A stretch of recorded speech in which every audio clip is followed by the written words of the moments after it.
Hai, hello, salam sejahtera Malaysia. Selamat datang ke channel Fels Lifestyle. Terima kasih kerana terus setia dan bersama di dalam channel ini. Ini adalah satu kejutan. Ini sekali lagi melibatkan titah edendum yang kini menjadi perbualan ramai orang.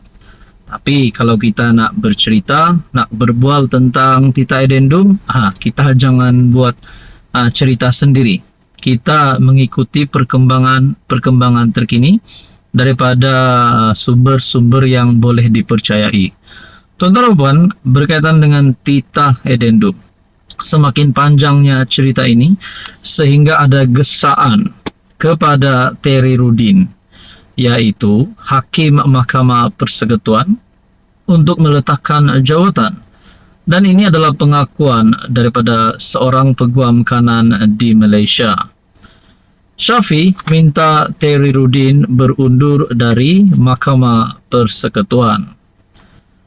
Gesaan dibuat peguam bela Najib Razak itu dibuat berdasarkan kepada dakwaannya bahawa Ahmad Terry Rudin mengelirukan mahkamah sebelum ini berhubung titah tambahan ataupun edendum untuk bekas Perdana Menteri terbabit. Kata Shafie, Ahmad Terry Rudin sepatutnya menyedari kewujudan edendum yang di Pertuan Agong ke-16 itu ketika dia bertugas sebagai peguam negara sebelum ini. Menurut Shafie, sebagai peguam negara sebelum dilantik menjadi hakim pada 12 November 2024, sepatutnya Ahmad Terry Rudin mengakui kewujudan edendum tersebut dan membahaskan kesahihannya secara terbuka. Tindakan yang paling mulia adalah untuk peguam negara mengakui kewujudan edendum dan berhujah kesahihannya. Sebaliknya, dia memilih jalan yang tidak terhormat, berbahaya dan kini mencemar nama baiknya, tambah peguam berkenaan. Edendum yang dinyatakan Shafie itu merujuk kepada titah Al-Sultan Abdullah Sultan Ahmad Shah mengenai status pemenjaraan Najib, yang juga bekas Menteri Besar Pahang, di penjara kajam.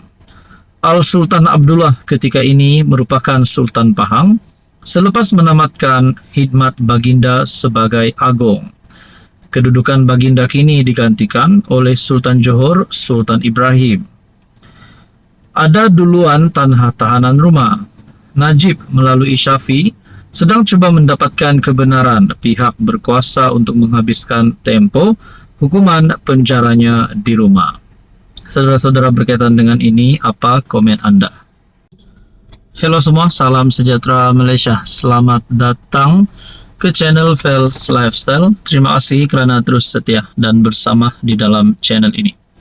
Satu lagi kejutan yang buruk untuk Muhyiddin Yassin sebagai Presiden Bersatu dan juga sebagai pengurusi Perikatan Nasional dan mungkin juga sebagai calon Perdana Menteri bagi Perikatan Nasional. Sudah pasti ada yang berkata Muhyiddin antara yang layak untuk sekali lagi menjadi PM. Tapi bagaimana pula dengan cerita pemilihan calon Perdana Menteri?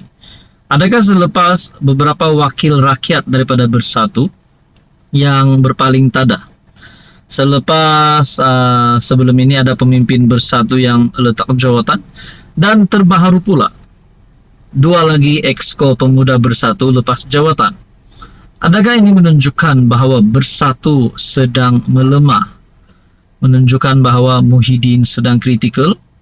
Kalau nak cakap Muhyiddin tumbangkan Anwar, mungkin pada masa ini tiada harapan Muhyiddin nak tumbangkan Anwar. Tapi mungkin pada PRU16, kita tidak tahu.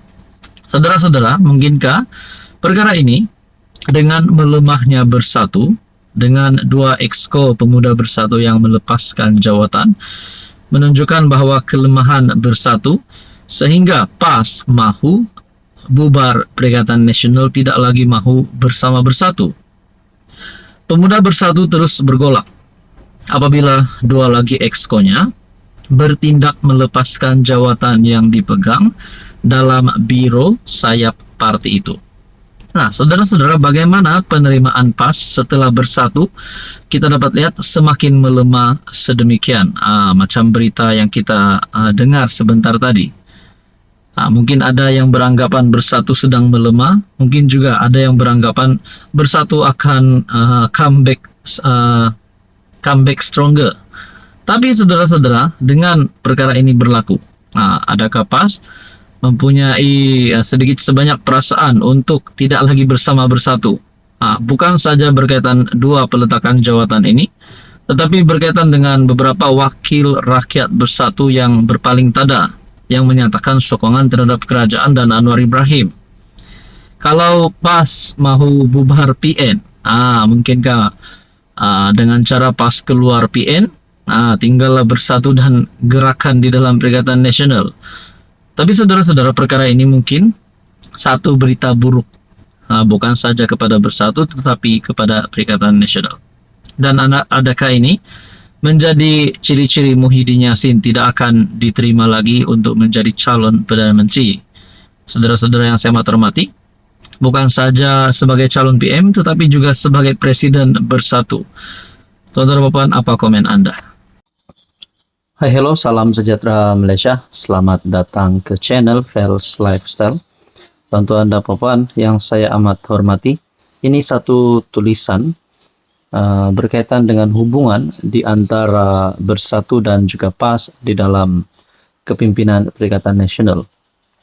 Walaupun sebelum ini ada berita ataupun mungkin rakyat Malaysia penyokong Perikatan Nasional, bahkan penyokong PAS dan bersatu, yang mulai mempersoalkan kedudukan bersatu di dalam PN kerana beberapa wakil rakyat daripada bersatu yang berpaling tada menyokong Anwar Ibrahim, menyokong kerajaan. Ada yang kata bersatu semakin melemah. Makna kata Muhyiddin Yassin sebagai Perdana Menteri sebelum ini di dalam Kerajaan Perikatan Nasional, adakah beliau tidak lagi ada harapan untuk menjadi PM pada PRU seterusnya? Miliki pemimpin ada kriteria jadi Perdana Menteri. PAS perlu yakinkan PN, kata penganalisis. Mazlan Ali berkata, PAS perlu berusaha meyakinkan komponen PN, terutama bersatu, supaya pemimpinnya diangkat menjadi PM. Berkaitan dengan calon Perdana Menteri bagi Perikatan Nasional, sudah pasti kalau nak cakap calon PM daripada parti PAS, confirmlah nama Hadi Awang sebab beliau adalah Presiden PAS. Mungkin juga Taqiyuddin Hasan yang menjadi kepimpinan tertinggi PAS. Mungkin juga Tuan Ibrahim. Nah, saudara-saudara, berkaitan dengan pemilihan PM bagi Parti Gabungan Perikatan Nasional, sekiranya ada percanggahan ataupun sekiranya ada salah faham di antara kedua-dua parti, adakah mana-mana parti komponen di dalam PN akan berpaling tada sehingga menyebabkan pergaduhan besar, sehingga menyebabkan ada wakil rakyat ataupun parti komponen di dalam PN berpaling tada? Saudara-saudara, penganalisis berpandangan PAS perlu lebih berusaha meyakinkan PN, terutama bersatu, yang pemimpin parti itu mempunyai kriteria menjadi PM. Dinyatakan seorang adunnya baru-baru ini. Adun Surah Tengku Muhammad Fakhruddin Tengku Muhammad Fauzi dipetik berkata, PAS mempunyai 4 kriteria mengetuai Putrajaya, iaitu Melayu dan Islam, mempunyai hubungan baik dengan istana, adil dan saksama, serta kreatif mencari hasil.